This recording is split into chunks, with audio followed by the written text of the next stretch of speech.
I don't just talk about other people's stuff, I also make my own. Books in particular. To date, I have 4 books you can check out on Amazon. Operation Red Dragon: The Kaiju Wars Part 1, Occult Mafia, Emerald of Maddox City, and the short story collection Assorted Absurdities, Tales of Kaiju Punk and Other Genres. Hop on down to the description for Amazon links to all 4 books. Enjoy whichever ones you read, and enjoy the video. Hello ladies and gentlemen, I am the Omni viewer, and this was a video I didn't think I was gonna make because I didn't really have any intention of returning to this particular series, but I decided to give it one last chance. I am looking at Volume 2 of Kaiju number 8. Now, for those of you who are just tuning in, let me get you caught up on things. The premise of Kaiju number 8 as a manga is this idea of it's set in a world where kaiju are attacking Japan, naturally, and there's a special task force that's designated specifically to destroy them, which it's very good at. But the main character, let me make sure I get his name right, Kafka Hibino, I was right. So Kafka Hibino is the main character. He wants to be part of this group because his childhood friend and potential love interest is part of it, and she's like the greatest soldier in the whole troop. But he is physically pathetic, he can't cut the mustard, so instead he's relegated to the cleanup crew, which is a disgusting job. He decides he's going to make one last go of it, but around the time he makes that decision, he's also infected with something that has yet to be explained, which allows him to turn into a biopunk Ultraman, essentially. This creature, Kaiju number 8. And he's physically powerful in that form, and he's still in control of his mind, so he can fight the monsters, and he's so powerful he can kill them, most of them with one punch. But at the same time, he has to keep this whole ability to transform a secret because it's not very likely that the military is going to see much nuance in his existence. I picked up the first volume because I'd heard it was like the greatest kaiju manga currently out there. Not that it's the only one, mind you, we have seen more of them coming around. But Attack on Titan is over. Nobody seems to really care about Kaiju Girl Carmelize, even though I think that's a great series. Monster Tamer Girls was canceled after only 2 volumes. So Kaiju number 8, that's the one people are gravitating towards. I picked up the first volume, as you can see right here. I read it, and I was disappointed.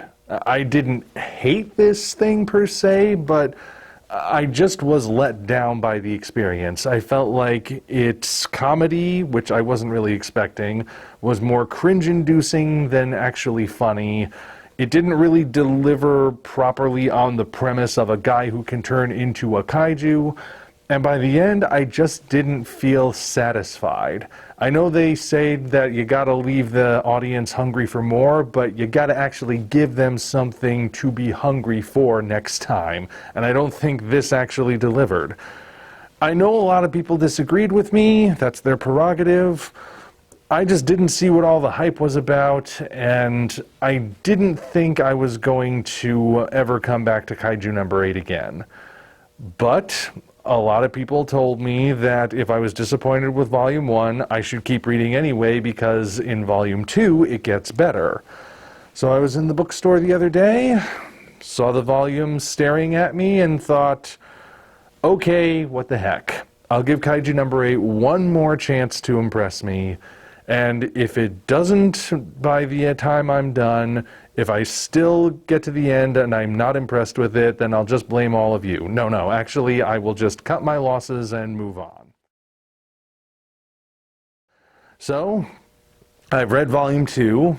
What are my thoughts on it? Well, here's the thing. For roughly the first half or so, I feel like it is more of the stuff that didn't really thrill me with Volume 1.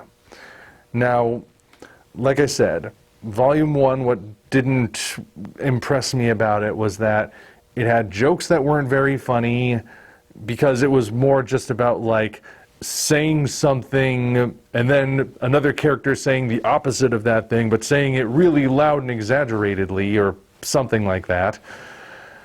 And I didn't think that was funny, but also I just didn't think it really delivered on the premise. And part of that actually was the anticlimax of how the fights went. Like, I understand the idea that you want to establish that Kafka, when he transforms into Kaiju number 8, really is that powerful, that he can just hit the thing he's against, and even if it's larger than him, he will destroy it. And that's supposed to contrast with how physically weak he is as a human being. But the thing is, all the fights in Volume 1 were like that. And for the first half of Volume 2, it's the same thing. And I'm not just talking about when Kafka turns into Kaiju number 8, which he does surprisingly few times. Like 2 volumes, and I think it's only happened 3 times between all of those things. It's not frequent. Like I said, I don't think it really delivers on its central premise. But it's not just those fights that go by quickly, it's also the fights with the actual Kaiju task force that goes out and kills the monsters directly. Those fights are also really quick because it feels like they just shoot the things, and once they know where to shoot, the enemy Kaiju goes down. And you know, I guess this is as good a place as any to bring this topic up, though I might bring it up again in a video unto itself. The fights are important in a Kaiju story. I mean, if you're doing a solo Kaiju thing, that can vary. Obviously, there's no enemy to fight, but when you've got a story that's built around the idea of multiple Kaiju and the Kaiju clashing with each other, the fights are important.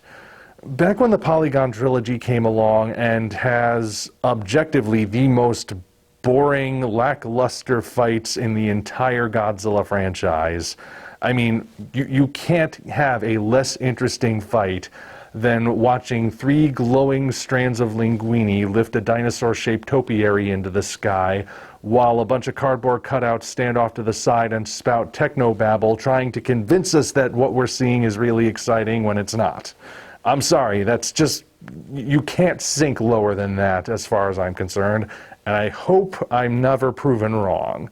But anyway, in light of those movies, the very small yet very vocal crowd that actually liked those things started saying that Kaiju fights are just big dumb action, and people just want to be thrilled by spectacle because they can't handle the more thought-provoking thematic elements of the Polygon trilogy. A load of crap, by the way. I've debunked that plenty of times because some of my favorite movies are things like 2001: A Space Odyssey, Casablanca, you know, those kind of movies. Movies that are slower, don't have much action, and are heavier on themes, but they're actually smart. And they don't need action per se. They still have their cathartic moments, but they don't necessarily need action because they're not action movies. But a movie that is an action movie, or a movie that promises something like an action scene, had better deliver, has been my argument. But I'm now realizing as I'm reading Kaiju number 8 that there is another way to do a fight poorly, and that is to have it go by like that. The thing is, a good fight scene is like a good dance number. And I know some of you might think that's a weird thing to think about, but it's true.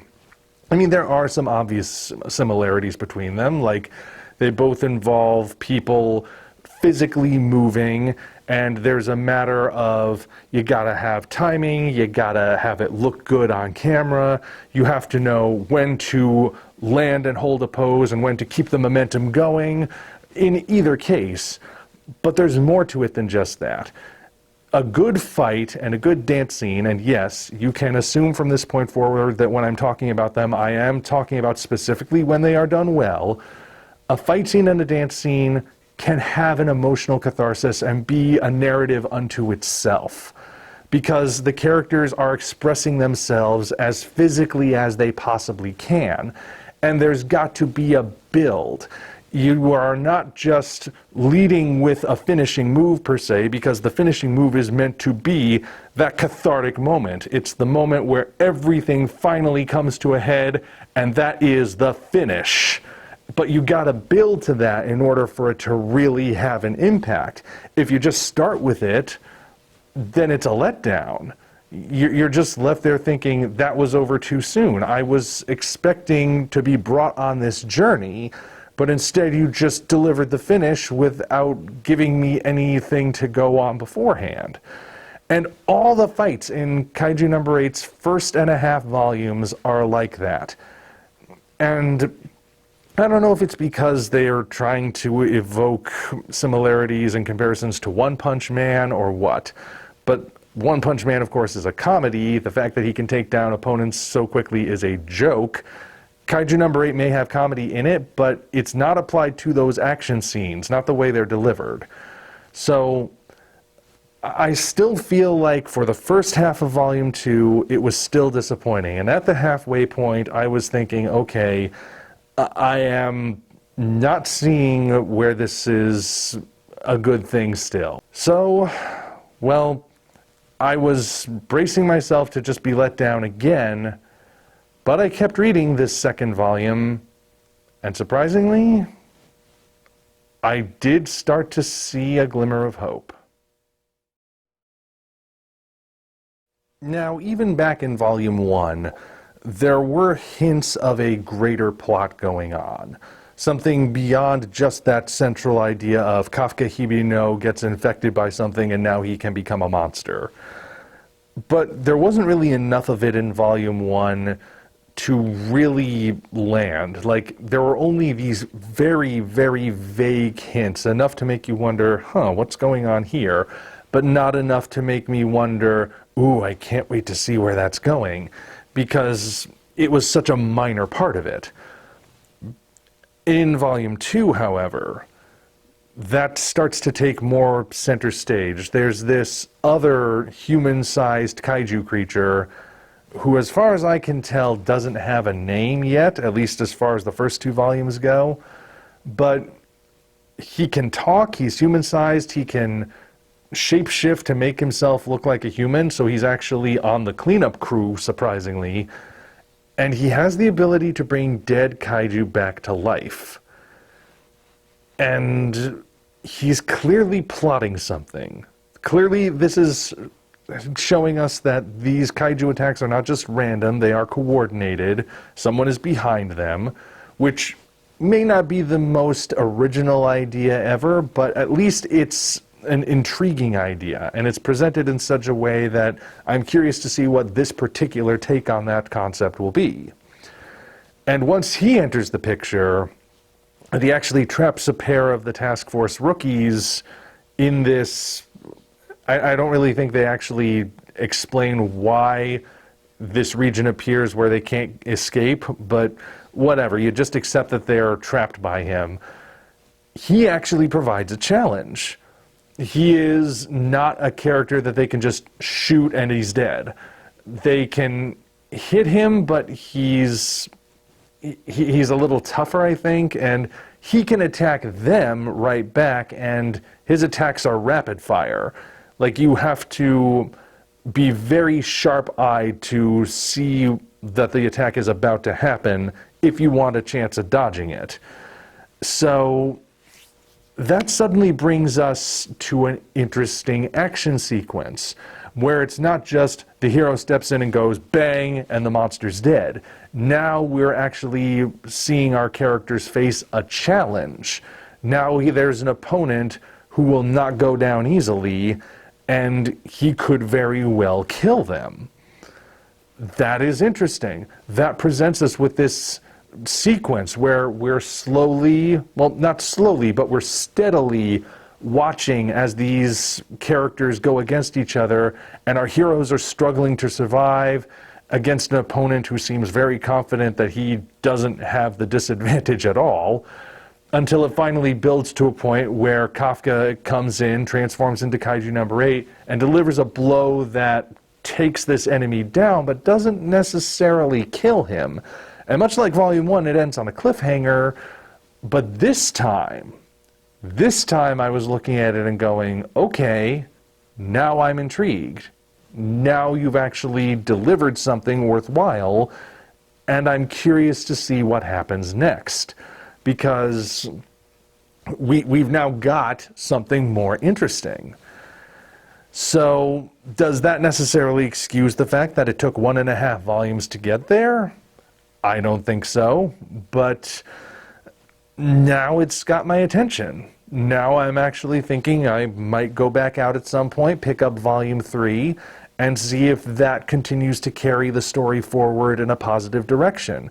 Because they finally got to a place where they know things are good now. We've got a satisfying action scene. We've got something that will hopefully allow the central premise to shine a bit more. The comedy was still there, but it wasn't as prominent. Though, again, I would much prefer if those are the only kind of jokes that are going to be told, that they just be cut entirely. But now I'm intrigued. So, yeah, it does get better in Volume 2. It doesn't immediately get better, but it does eventually get better. And now I'm curious to see what happens next. If Volume 3 is a letdown again, though, I can't make any promises that I will keep subjecting myself to this series. But okay, you got me. I listened, I believed you guys when you said that Volume 2 does get better, at least enough to see if it was actually true. And yes, Volume 2 is an improvement over Volume 1. So we'll see what happens next. And I just wanted to let you guys know I am continuing it, and these are my thoughts. I haven't really changed my thoughts on Volume 1, but Volume 2 has got me. For the moment. We will see what happens in Volume 3. Until such time as we meet again, this is the Omni Viewer signing off. Congratulations, you reached the end. If you enjoyed this video, you might want to consider supporting us on Patreon. Of course, the other way to support us is to go to Amazon and check out our books: Operation Red Dragon, The Kaiju Wars Part 1, The Occult Mafia, Emerald of Maddox City, and Assorted Absurdities, Tales of Kaiju Punk and Other Genres. Also check the description for links to DeviantArt and other platforms we operate. Thank you all for watching. We'll see you next time.